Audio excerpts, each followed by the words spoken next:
Fala galera do YouTube, hoje aqui eu vou mostrar para vocês como baixar e instalar Simpsons Hit Room. Mas antes de eu mostrar para vocês, vou pedir por favor para você se inscrever no canal. O nome está aqui, Stream Revolution. Toda segunda, terça, quarta e sexta vídeo novo, tá galera? Deixe seu gostei aí, se inscrevam por favor, que isso ajuda muito na divulgação do canal. E aqui, é rapidinho aqui que eu quero falar para você que eu vou continuar postando vídeo de anime, jogos, tutoriais. E esse é o meu primeiro tutorial que eu vou estar passando aqui para vocês.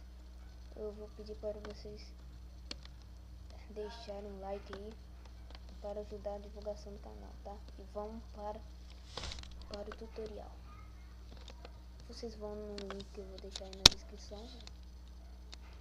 Vocês vão ser redirecionados para a página do Mega. Aí aqui vocês clicam baixar através do seu navegador. Aí vai começar a baixar. Bom galera, eu não vou baixar porque eu já tenho, tá? Mas vocês baixem aí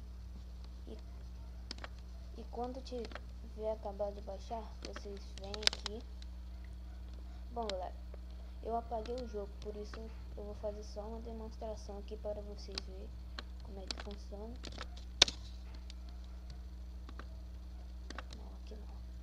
Vocês peguem o jogo e vocês apertem extrair aqui. Aí ele vai extrair aí certinho tudo. Aí vai aparecer esse aplicativo aqui. Aí vocês abrem ele e é só se divertir com o jogo, tá? Lembrando, galera, esse daqui não é jogo, é só um ícone aqui, pra vocês verem, só um ícone. Ó. Tá galera, e é isso, nós vamos ficando por aqui. Espero que vocês tenham gostado do vídeo. Se vocês gostaram mesmo, deixam seu gostei aí embaixo, que isso ajuda muito, tá galera? E valeu!